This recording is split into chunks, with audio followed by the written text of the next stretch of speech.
Boa noite para todos. Consegui cumprimentar boa parte de vocês. Alguns nós vimos ontem à noite, estivemos com seus filhos adolescentes, jovens, um tempo espetacular, acho que cerca de 170 dos jovens aqui presentes.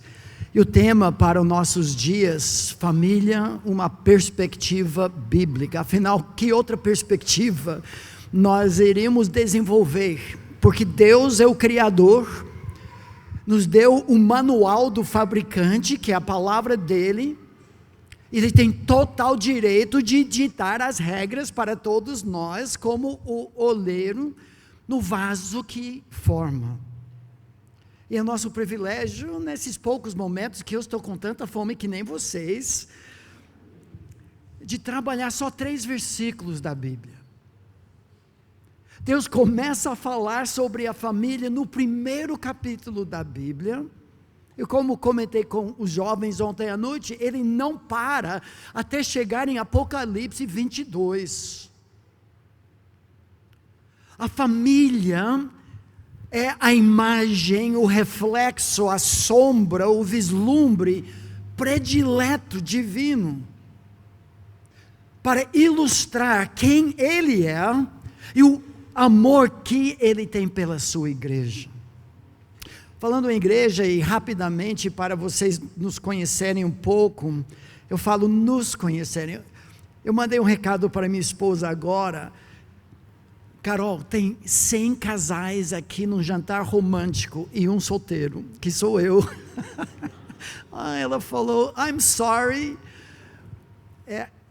Terça-feira apresentou sintomas esquisitos, pensamos que ela era alergia. Eu pedi para ela fazer um teste que a gente já tinha em casa e deu positivo Covid, não tenho certeza absoluta. Hoje ela já fez exercícios, está muito melhor, mas ela passou 2 dias ruim e não conseguiu viajar comigo. Então sempre ministramos juntos. Então vocês têm que imaginar a minha esposa me ajudando em algumas ilustrações. Nós somos da primeira igreja batista de Atibaia. Eu sou norte-americano, já perceberam, mas radicado aqui no Brasil desde 87. Então já um dos pastores da primeira igreja batista há 36 anos. Pastor, eu falei para os meus filhos, outras pessoas, das nossas andanças, e eu estou aqui pouco tempo, mas nós nos conheci a igreja de Campinas. Me parece que a igreja mais parecida com a nossa, que amamos tanto no Brasil, é essa igreja, pelos valores, pelos princípios, os jovens e vocês. Então eu me sinto tão em casa, que é uma alegria muito grande. Eu sou um dos pastores, mas voluntário, e hoje tem tantos lá, 7 pastores. Meu filho é o pastor presidente da igreja e tem 2 outros que são como líderes num colegiado. Também sou missionário da Palavra da Vida. Alguns de vocês, nós nos vimos em Caldas Novas por vários anos. Todo ano nós ministramos lá também, mas hoje o nosso ministério tem sido de edificar, encorajar as famílias dos nossos missionários da Palavra da Vida e de outros grupos, organizações, encontros de pastores ao redor do mundo. Então estamos pouco na nossa própria igreja e muito viajando. E essa nossa família, realmente Deus nos abençoou, com 6 filhos e 21 netos. Irmãos, está ficando caro, viu? Dia da criança, aniversários, Natal, nem se fala, é complicado. 2 dos nossos filhos são pastores, um genro é pastor, tem um filho militar major da Força Aérea dos Estados Unidos e outro que é engenheiro, contador, mistura as 2 coisas. Depois dos 5, nós adotamos a nossa filha Juliana, e somos em muitos um grande time. Então muito do que eu falo para vocês, que eu tenho trabalhado ao longo de quase 4 décadas, era para a nossa sobrevivência, não somente com tantos filhos e agora netos, mas como casal também. E é sobre isso que nós vamos conversar um pouco nesta noite. Abra a sua Bíblia no livro de Gênesis, talvez no seu celular, seja o que for.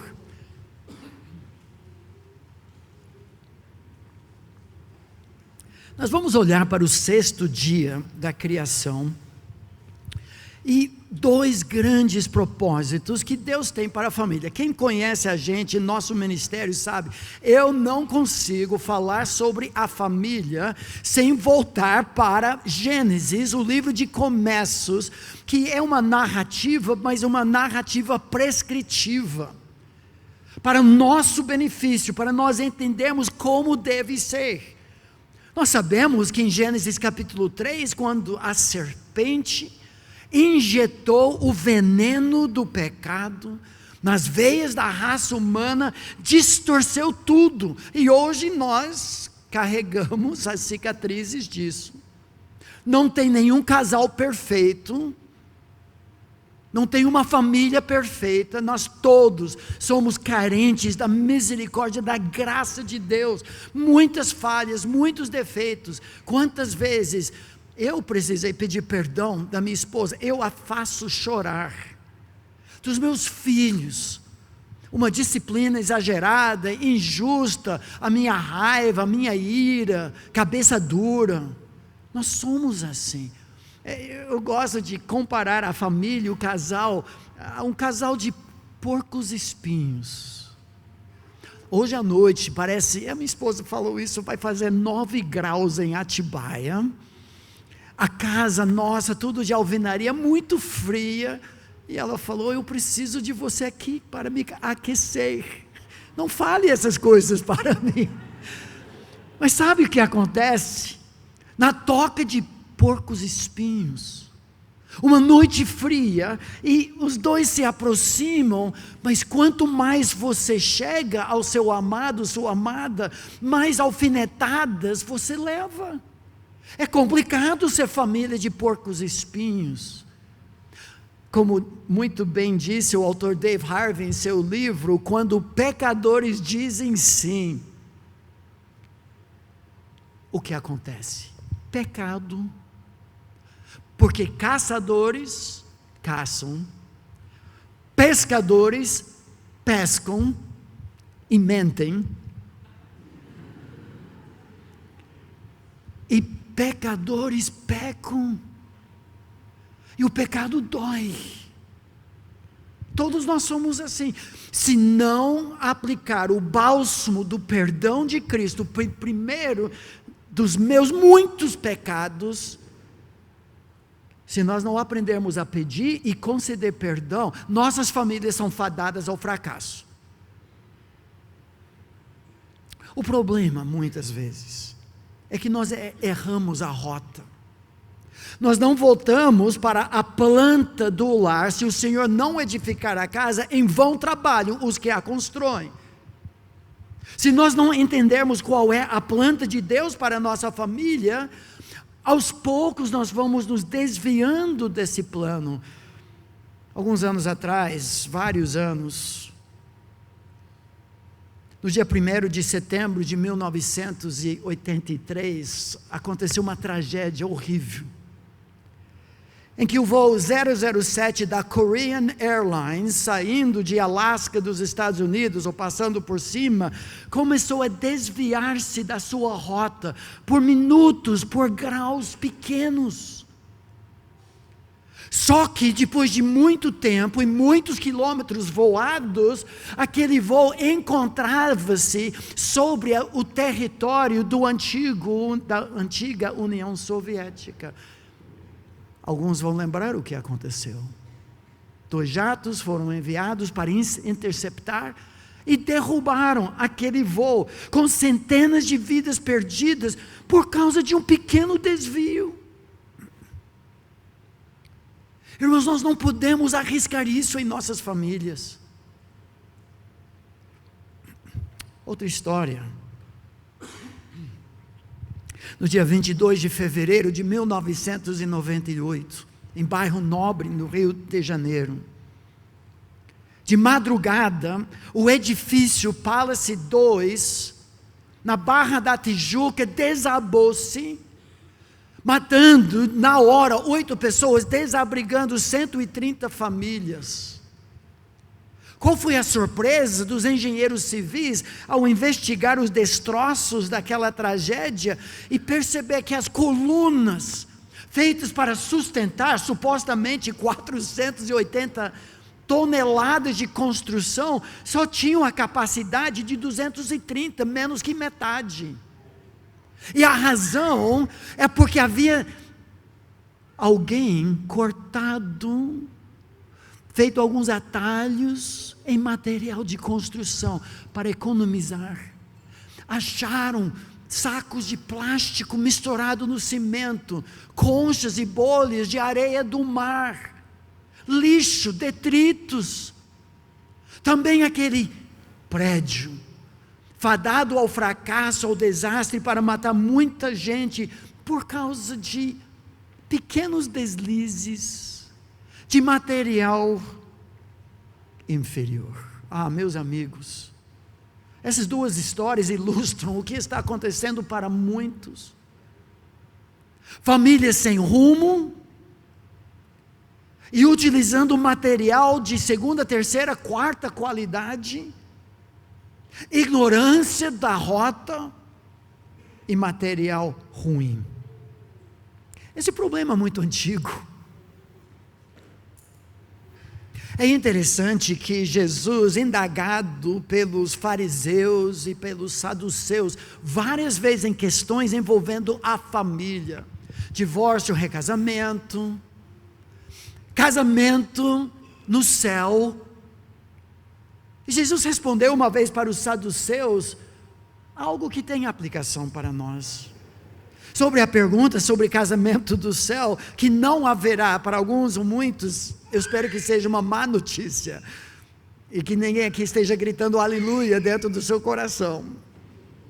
Não precisaremos mais de casamento no céu. O seu casamento hoje aponta para aquele dia em Apocalipse 19, chamado as bodas do Cordeiro. O seu casamento é uma pré-figura, uma mostra para o mundo de como será aquele dia do noivo e a igreja sua noiva. Não precisaremos mais de casamento humano. Mas Jesus respondeu aos saduceus: vocês estão enganados porque não conhecem as Escrituras nem o poder de Deus. E na área da família, esse é o nosso problema também. Não conhecemos as Escrituras e não conhecemos então o poder de Deus. As duas coisas são intimamente ligadas, porque para conduzir uma família nos dias em que nós vivemos, em que Satanás, que sabe que pouco tempo lhe resta, Apocalipse 12, está fazendo de tudo para detonar sua família, minha família, seus filhos, meus filhos, seus netos, meus netos. É guerra total. Não podemos errar a rota. Não podemos usar material inferior. A tragédia é que o povo do livro não conhece o livro. Ficamos perdidos diante das decisões mais básicas da vida. A palavra fala, nós como pastores nos entristecemos tanto. Não é necessário bater sua cabeça, dar cabeçada nessa vida, em família, no mundo, porque Deus revela um mapa para nós, Ele nos dá a planta. Deixa eu dar alguns exemplos antes de entrarmos nos nossos versículos. Eu sei que são assuntos polêmicos, mas Deus fala e não gagueja.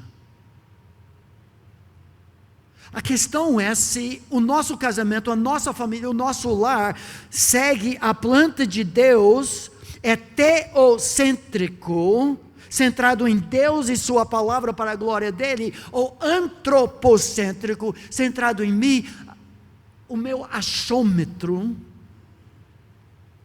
a minha felicidade.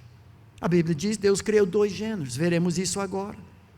Mas o mundo fala, não, cada um escolhe o seu gênero. Hoje nós chegamos numa crise de identidade tal, que as pessoas nem sabem o que mais são. É lamentável, é triste, alguém tem que dar direção nesse mundo. A Bíblia diz casamento é uma instituição criada por Deus, divina para a glória deles. O mundo diz que casamento é conveniência humana. Com a liberação do sexo livre nos anos 60, no movimento hippie e tudo mais, tornou descartável o casamento. Obviamente não é a única razão das pessoas se casarem, mas a palavra de Deus diz, é melhor casar do que abrasar, queimar por desejo. Mas agora liberou tudo, então não é necessário casar. Eu posso esperar até os 35 anos, eu tenho todos os direitos de um casado sem casar-me. Deus diz, a Bíblia diz, casamento vitalício, visa a glória de Deus. Por isso Deus odeia o divórcio. Ele não odeia pessoas vítimas e vitimizadores por causa de divórcio, mas a instituição que desfaz o casamento é um desfiguramento da sua glória. Deus quer que todo o casamento seja vitalício. Mas o mundo diz, casamento temporário, é para a minha felicidade. O que importa é ser feliz. Houve mais um jovem casal justificando sua separação e divórcio, porque Deus me disse que eu tenho o direito de ser feliz. Eu vou vomitar. Me desculpa. Chega. De onde vem esse ensino? Centrado no homem, é Deus quem criou o lar. Intimidade sexual, Deus criou como selo da aliança, de lembrar, e Deus exige que o casal se aproxime vez após vez, para celebrar sua união, sua unidade em diversidade. É um momento que Deus criou, o inimigo estragou, mas para o mundo, para o inimigo, intimidade sexual é simplesmente um vazamento biológico, animal. A Bíblia diz que o sexo demonstra o outro centrismo de Cristo. Ou seja, a prioridade do casal é dar prazer ao outro. Em seu livro Casamento Sagrado, o autor Gary Thomas faz uma afirmação chocante quando ele diz: mais se descobre sobre a espiritualidade de uma pessoa na cama do que no culto. No culto eu posso gritar aleluia, graça e paz nos meus lábios, sorriso pintado, eu pareço uma pessoa espiritual, piedosa e outrocêntrica, mas atrás da porta fechada, o vamos ver. A vida de Cristo manifesta-se em mim também na cama conjugal, em que o meu desejo é agradar a minha esposa antes de mim mesmo. Isso obviamente tem implicações para ambos, às vezes um cedendo, às vezes outro deixando, mas é Cristo que reina. Irmãos, essa perspectiva é totalmente diferente do que Deus fala, e se você não tem esse norte, você precisa ouvir o que nós vamos falar agora. Gênesis 1, 26 a 28,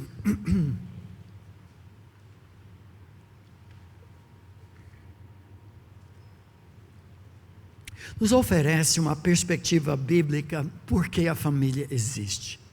Amanhã na classe reunida, nós vamos responder outra pergunta: para que a família existe? Mas hoje a questão é, por quê? Eu quero listar duas razões, nós vamos usar gestos para lembrar disso. Alguns de vocês já viram isso, fizeram isso comigo, mas a primeira razão porque a família existe para os casados, a maioria aqui, alguns que se casarão daqui a pouco, talvez.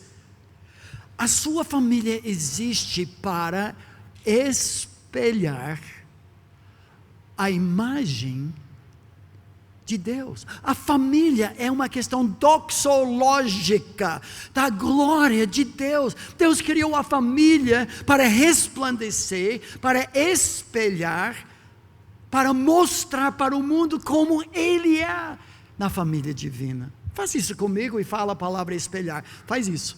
espelhar. Todo mundo. Espelhar. Mais uma vez, espelhar. Se eu perceber uma pessoa que não fizer o gesto, eu vou convidá-lo aqui para cantar o hino nacional de Guatemala. Eu estive em Guatemala algumas semanas atrás, eu sei a letra, mais ou menos. É o 6º dia da criação. Em Gênesis 1 a 25, no contexto, Elohim, o nome plural no hebraico da palavra El, singular, mas provavelmente representando, talvez embutido, uma ideia da Trindade, Pai, Filho, Espírito Santo, mas a majestade de Deus, a grandeza, o nome criador de Deus poderoso. Elohim disse: haja luz. E toda a luz do universo veio a existir. A palavra de Deus, uma só palavra. Por isso Jesus disse: não só de pão viverá o homem, mas de cada palavra que procede da boca de Deus. Em 6 dias Deus havia criado montanhas majestosas, galáxias, bilhões de galáxias gloriosas, estrelas cintilantes, enormes, que fazem o nosso sol parecer anão, partículas subatômicas, que talvez os físicos ainda não descobriram qual é a nanopartícula menor que existe. A expansão do universo gritando: glória, glória. O firmamento declara a glória de Deus, de Salmo 19. A palavra hebraica kavod, glória, traz a ideia de peso, importância, valor. E as partículas também gritam. Mas no 6º dia,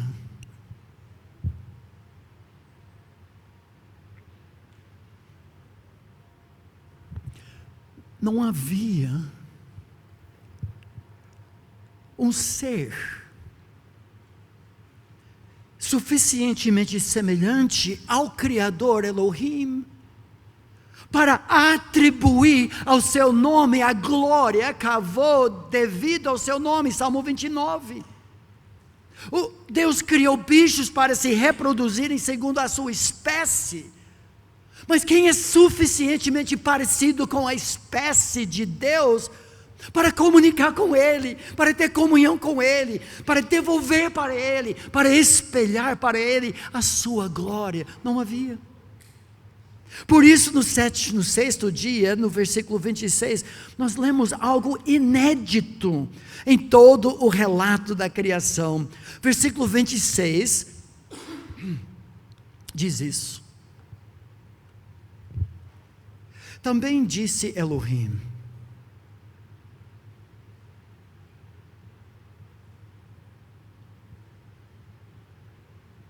façamos. Isso é diferente. Em momento algum, nos outros dias da criação, esse Deus Elohim, certa pluralidade e majestade, em momento algum diz: façamos nós. É importante. Sabemos que todos os membros da Trindade, o Espírito paira sobre a face das águas, Deus Pai supervisionando, o Espírito agente da criação, mas agora é escancarado, como se um time de futebol entrasse em campo e todo mundo, 1, 2, 3, vamos! Só que é Deus mesmo falando: façamos nós. É o auge da criação. Mas continua o homem, singular, genérico, humanidade provavelmente, mas diz de novo: a nossa. Opa, que é isso? A nossa imagem.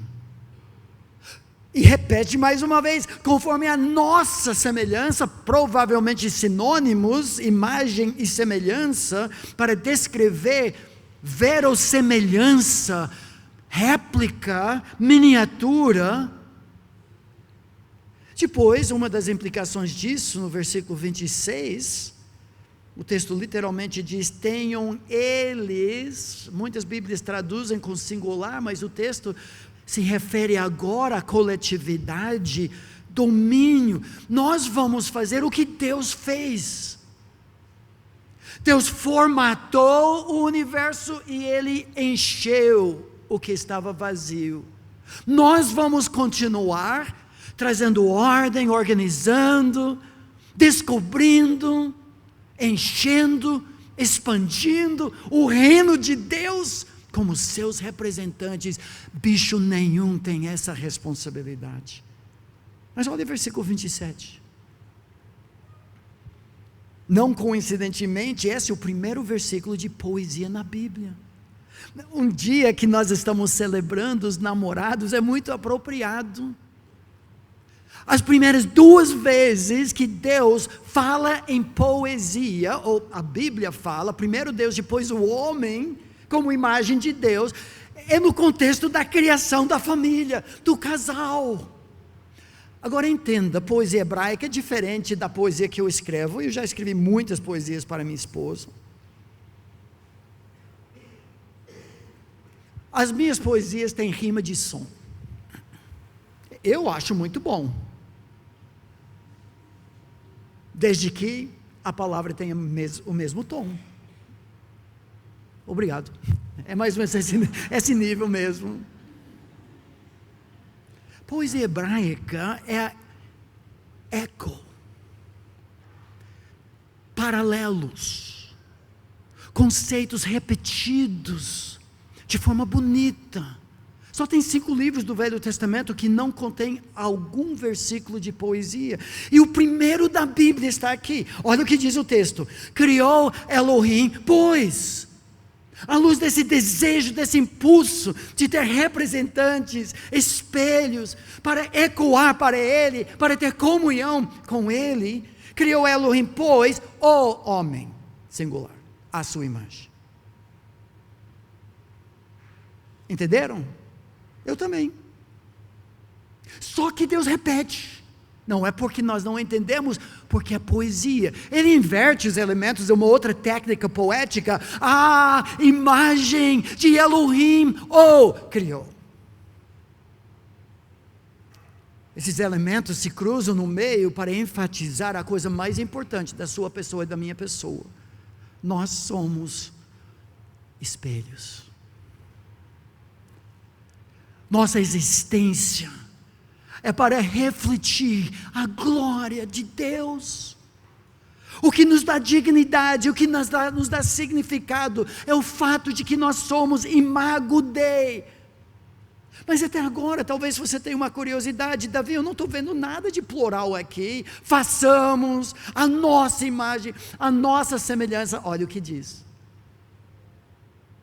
macho e fêmea, 2 gêneros, diferentes, mas semelhantes.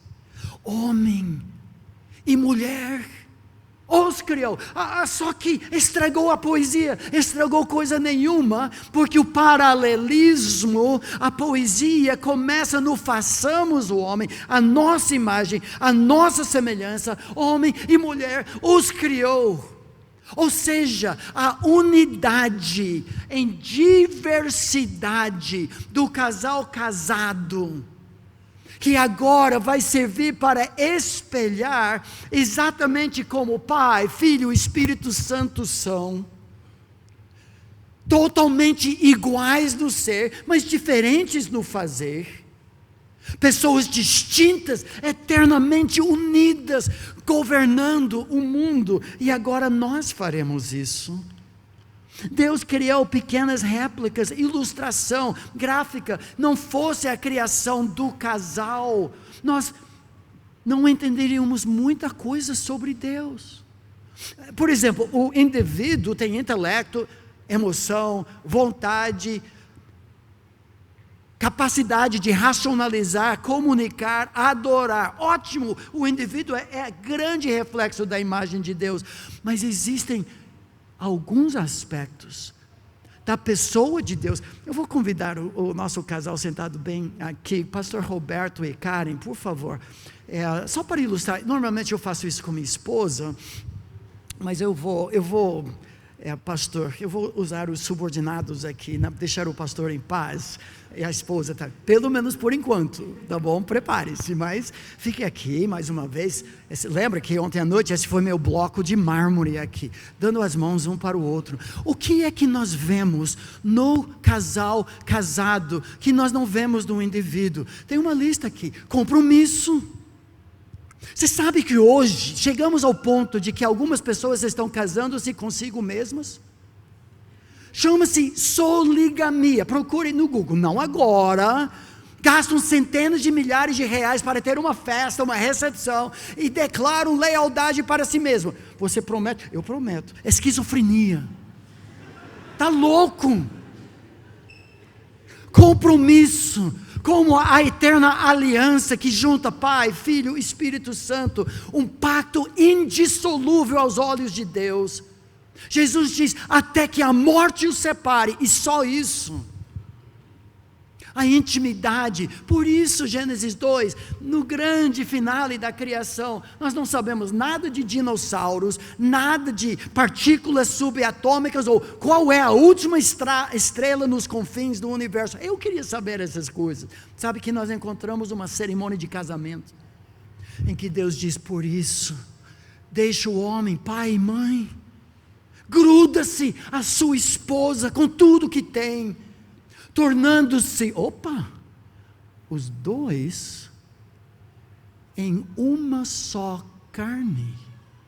Dois em um, refletindo três em um. O amor exige um objeto. Amor próprio não é amor bíblico. O amor bíblico é um pelo outro, e ambos para Deus. Os papéis de protetor, pastor, presente no lar, Efésios 5, que nós veremos amanhã à noite, homens. É bom vocês não virem. Mas amanhã de manhã vamos falar para as mulheres, então é justo, se vem de manhã tem que vir à noite também. O papel da mulher como maior fã na vida do seu marido, alinhando-se atrás dele, seguindo sua liderança, mas auxiliando-o, como complemento. Certa vez alguém disse, se duas pessoas sempre concordam, uma de vocês é desnecessária. Complementação mútua, assim como o Pai, Filho, Espírito Santo tem papéis para a Trindade, desculpa, não é irreverência, mas para a Trindade funcionar bem. Jesus morreu na cruz, não o Pai. O Espírito foi enviado para a terra, não foi Jesus, durante os últimos 2000 anos. E você não vê nenhum deles chutando balde lá no céu. Porque eu tenho que ir para a cruz, porque eu tenho que ficar com aquela gente durante 2000 anos. Isso é ridículo. Quando desempenhamos os nossos papéis como casais, nós ilustramos a própria Trindade, e Deus junta esse time para governar a terra. Falei para os jovens ontem à noite, o que justifica o casamento, 1 mais 1 em prol do reino de Deus tem que ser maior que 2, senão não case. É sobre Deus. Obrigado. Sabe o que é fantástico? No Novo Testamento, o apóstolo Paulo revela algo a mais do que isso, de forma até mais nítida. Em Efésios capítulo 5, 11 vezes o texto relaciona relacionamentos familiares com o noivo e a noiva, a igreja. O casamento foi feito para espelhar, faça comigo e fale antes de pegar no sono. A janta está vindo, daqui a 2 horas. O casamento foi feito para espelhar. Agora, a imagem não só do Deus triuno, mas a imagem de Cristo e a igreja. Paulo diz em Efésios 5, citando Gênesis, porque deixará o homem a seu pai e a sua mãe, E se unirá à sua mulher e se tornarão os dois uma só carne. Depois ele fala algo curioso. Grande este mistério. Paulo, isso não é um mistério. Isso é Gênesis 2:24. Citado em Mateus 19, nós sabemos isso. Mas o que vocês não sabem, eu vou revelar agora. Não é somente essa terra santa, de que o casamento é um reflexo da própria Trindade, mas marido, a maneira como você trata a sua esposa, ilustra para o mundo o que Jesus fez por sua noiva. Mulher, a maneira como você alinha-se debaixo da liderança do seu marido, é como a igreja se alinha debaixo de Cristo. Autor, pastor John Piper diz assim: o significado mais elevado e o propósito mais sublime do casamento é o de manifestar a relação pactual entre Cristo e sua igreja. É por esse motivo que o casamento existe. Se você for casado, é por isso que é casado. Se você tem esperança de se casar, esse deveria ser seu sonho. Ele usa essa ilustração que eu gosto muito. O seu casamento é como a lua cheia. A lua não tem luz própria. Você sabe disso, né? Não vem com esse papo que o homem nunca foi para a lua. Tá bom? O avô da minha esposa, o fundador do Ministério Palavra da Vida, foi muito amigo do astronauta Neil Armstrong, que foi o primeiro a andar na lua. Meu filho tem foto autografado por Neil Armstrong, dedicado para Jack Wurtson, o avô da minha esposa. A lua não tem fonte de luz. A lua só tem glória quando reflete a glória do sol. Eu e você não temos glória. É tudo emprestado. Mas quanto mais nós nos direcionamos o nosso rosto, o nosso casamento em direção à glória de Deus, Jesus e sua igreja, nós refletimos essa glória para o mundo. Nosso casamento é uma sombra, uma metáfora, um reflexo, podemos até dizer uma parábola de verdades profundas. Gente, essa terra é santa, desde Gênesis capítulo 1. Esse livro que eu recomendo muito, chamado Casamento Temporário, o Piper diz isso: o casamento se refere a Cristo, à igreja. Todo casamento, não importa quão oscilante pareça por causa do pecado, ou mesmo que o casal não dê a mínima para Jesus. Trocando as metáforas, o desejo de Deus é que o casamento seja um retrato. Não há casamento depois da morte. A sombra da fidelidade, a aliança entre marido e mulher, dá lugar à realidade da fidelidade, a aliança entre Cristo e sua igreja glorificado. A música de cada alegria é transposta para um tom infinitamente mais alto, e conclui: o significado do casamento está em manifestar o amor fiel à aliança entre Cristo e seu povo. Se quiser compreender o significado dado por Deus ao casamento, terá de compreender que estamos lidando com a cópia de um original, a metáfora de uma realidade maior, uma parábola e uma grande verdade. É terra santa. O seu casamento reflete a Trindade. O seu casamento é uma mostra da paixão de Jesus pela sua igreja. Irmãos, há implicações muito práticas que eu quero falar com vocês, depois fechar no versículo 28 e terminamos. Tudo que ameaça a unidade do casal, que os afasta, causa frieza, tratamento de silêncio, usar sexo como arma, ferramenta contra o seu cônjuge, é um contrassenso, é um tiro no pé, é quebrar o espelho. Não faça isso, por amor de Deus.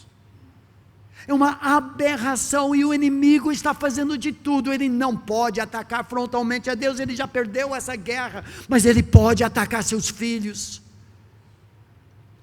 Quando permitimos que pais soberanos ou sogros opressores interfiram no nosso casamento, falam mal da nossa esposa, e nós não defendemos a esposa diante dos pais, quando os pais, por favor não faça isso, dizem para seus filhos: você é o meu filho, você é meu sangue, ela não é seu sangue, como se isso fizesse com que dominasse sobre o relacionamento. Não é assim. A aliança conjugal cria uma relação metafísica, além do mero físico. Os elos matrimoniais que juntam marido e esposa são mais fortes que o código genético que define sua pessoa, aos olhos de Deus.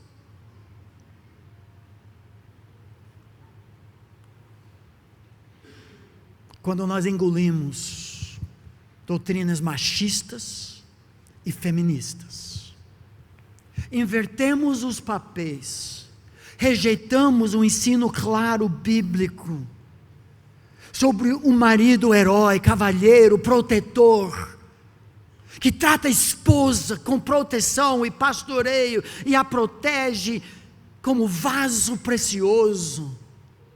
Quando mulheres libertas, que nem Eva em Gênesis capítulo 3, tomam a frente, minimizam, rebaixam seu marido, engolem teorias do mundo, ideologias que nada têm a ver, nós desfiguramos a imagem de Deus.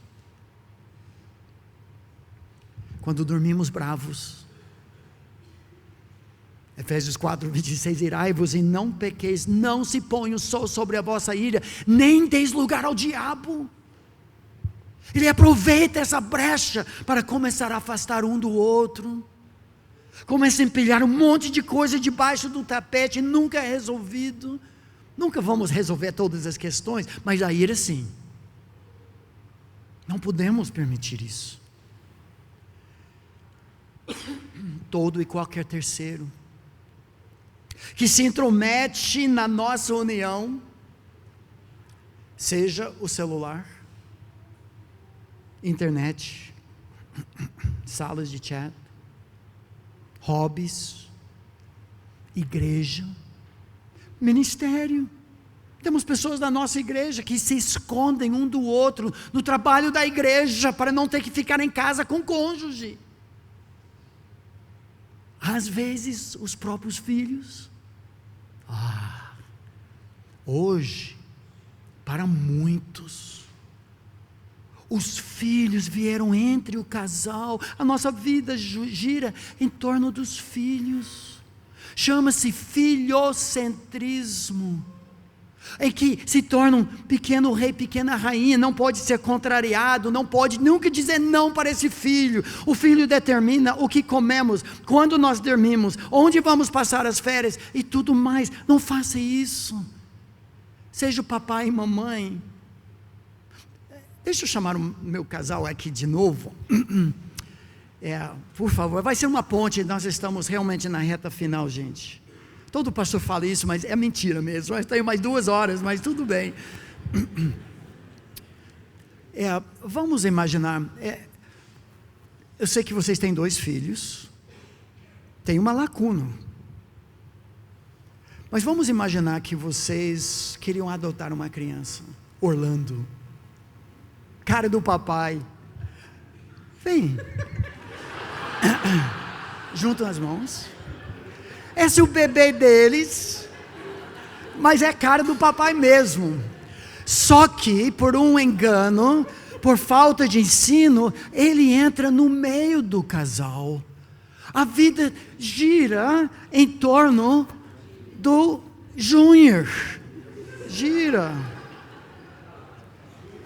Agora nós já temos um problema. Eu já ministrei em encontros de casais e falaram: chega gente. Falam: pastor Davi, fale sobre filhos que dormem com os pais. Nosso berçário não tem mais gente, porque os filhos estão lá 1 ano, 5 anos, 40 anos. Mas dificilmente, por causa de um mundo que gira em torno do filho, eles vão querer mais. porque com o tempo ele é dono do seu próprio nariz, sabe aos seus próprios olhos, nunca é contrariado. Difícil. Mas vamos imaginar um milagre, e a irmãzinha dele vem, afastem-se. Agora nós temos, ele fica. Agora nós temos 2 centros, troca com ele, troca. Agora tem concorrente no pedaço. Tem 2 sóis no sistema solar familiar. É difícil agora, mas a família ainda tenta girar em torno deles. Tem rivalidade entre os irmãos, porque o mais velho não está nem um pouco contente que tem concorrente aqui no pedaço. Às vezes ele quer sufocá-la com travesseiro no berço mesmo. E eles não vão querer mais filhos, com certeza. Há muito tempo o marido já voltou sua atenção para o mundo de negócios, a mulher voltou a trabalhar, porque ela não aguenta essas pragas. E o que acontece? Senta lá atrás. Quando saem de casa, ela vai para a universidade, ele vai para a casa fundação para viciados.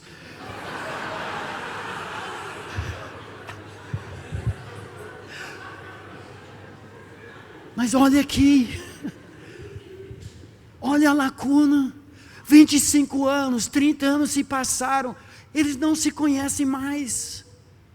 Irmãos, não é assim. Os filhos, vamos mudar agora das mãos, são membros bem-vindos ao círculo familiar. Esse círculo, concentre-se na palavra de Deus, na pessoa de Jesus, dá a mão para o papai. Mas mamãe e papai estão juntos. Esse círculo tem espaço para outros. Amém. E talvez mais. Eu vou deixar em paz por enquanto. Não vamos exagerar. E quando saem, agora podem voltar. Não vocês, fica aqui. Agora, olha a diferença. Mamãe e papai sempre estão juntos. Cultivaram sua amizade. Falaram não para as crianças. Construíram a família sobre a palavra de Deus.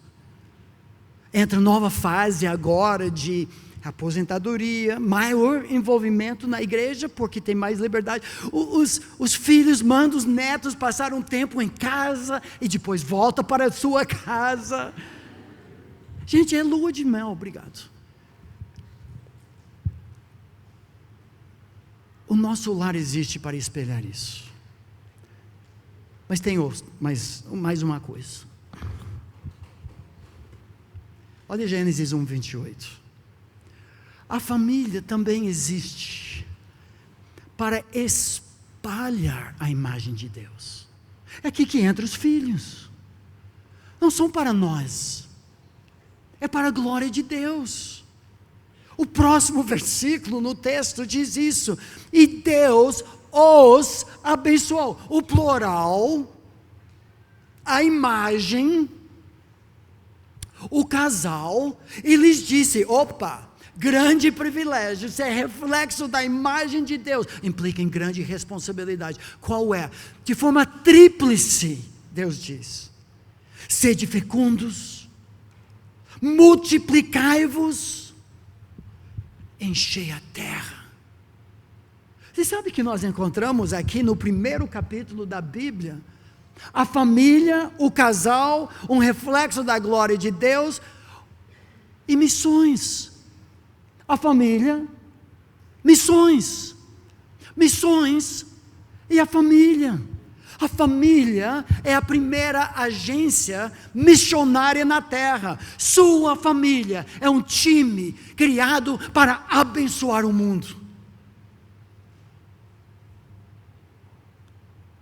Encher a terra com adoradores que refletem sua glória. É a primeira ordem da Bíblia, em ordem bíblica. Enviem seus filhos, adoradores em espírito, em verdade, para que em todo canto do universo eu tenha réplicas, adoradores, criados à minha imagem. Esse foi o propósito de Deus, e nunca mudou, mesmo depois do dilúvio. Quando o homem multiplicou-se e multiplicou corrupção e crime e perversidade, depois de tudo, Deus deu a mesma ordem para Noé e sua família. O casamento deve fazer filhos e discípulos de Jesus. Esse propósito do casamento não visa apenas acrescentar corpos ao planeta, a questão é aumentar o número de seguidores de Jesus na terra.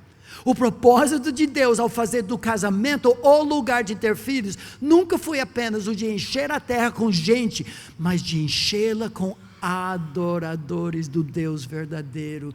Missões diz respeito à adoração, e começa em casa. Você e eu sabemos que o veneno da serpente atrapalhou tudo isso. E Deus, ironicamente, usa a mesma palavra, multiplicai-vos, quando Ele fala para Eva, multiplicarei agora a sua dor e do seu marido implícito, ao resgatar essas imagens das garras de Satanás. E é por isso que a família existe. Espelhar, mas fale comigo, espalhar. Todos espelhar e espalhar. Espelhar e espalhar a glória de Deus. A nossa felicidade vem pela graça de Deus, mas tudo isso significa que nós estamos pisando em terra santa. Protejamos com tudo que temos essa sagrada união. Se você entrou aqui e vocês estão de avessos, é muita discussão e dificuldade e problema financeiro, não desista. O fato de ter superado isso até agora pela graça de Deus já é um grande testemunho para o mundo. Ficar juntos na bonança, na tranquilidade, qualquer um faz isso, mas Deus é mais glorificado em sua união, quando vocês são fiéis um ao outro nas tempestades da vida. Faça isso por amor, não de vocês, não de seus filhos, não do seu testemunho, mas por amor de Deus. A família existe, pela última vez, para espelhar e espalhar a imagem de Deus. Última palavra mais de propaganda, de recursos para vocês, e está na hora. Temos um site chamado Palavra e Família, o nome do nosso ministério, onde você encontra essa e centenas de outras mensagens expositivas e voltadas para a família. A Rádio BBN também faz isso. Nosso Instagram já tem foto dos seus jovens de ontem, logo peguei também do pastor do Facebook que ele colocou, e Ministério _ Palavra e Família, e o canal de YouTube Palavra e Família. Cada sábado tem novo programa de 8 a 15 minutos, inclusive era coincidência mesmo, mas o programa de sábado passado e de hoje é o que eu ministrei para seus jovens ontem à noite. Falei disso, mas seria talvez interessante, eles querem revisar tudo isso em 13 minutos. Os programas são sobre namoro, noivado, casamento para a glória de Deus. E enchemos, porque a minha esposa não vindo, eu tinha menos malas, comprei mais para trazer, porque falaram muito para fazer isso. Nossos livros são missionários por causa disso. Então eu não ganho nada com isso, eu como muito bem se você comprar ou não comprar. Por isso tem 30% de desconto, e os livros beneficiam missionários, não a gente. O comentário, que é mais pesado, 800 páginas de 43 exposições, todos os textos em que a grande ideia, o foco do texto é a família, nós trabalhamos. O novo livro saiu no final do ano passado, é o mesmo conteúdo do comentário sobre Cantares, só que com grupos de discussão, estudos para grupos de casais estudarem o livro. Também para grupos de casais, um casal sozinho também, antes do casamento, depois. 3 livros, 15 lições para transformar o casamento. para educar os filhos e para fortalecer a família. Um devocional para casais que é de A a Z, usa uma letra do alfabeto, casamento nota 10, com pequenas leituras bíblicas do que eu e outro autor consideramos os princípios bíblicos mais importantes para os casais. Para os homens tem 2 livros. O primeiro foi Homem Nota 10, estudos sobre qualidade de caráter de 1 Timóteo 3 e Tito 1, e Homens Mais Parecidos com Jesus, de Gênesis, Apocalipse, o que Deus fala sobre a vida do homem. Para os avós, e tem vários aqui nesta noite, o legado dos avós eu escrevi com a minha sogra, isso é milagre, vocês deveriam comprar esse livro só por isso. Eu escrevi 13 capítulos sobre legado à luz da Bíblia, e a minha sogra, que faz o dia da vovó, fez com todos os 20 netos dela, que minha esposa hoje faz com nossos, 101 ideias do que fazer com seus netos.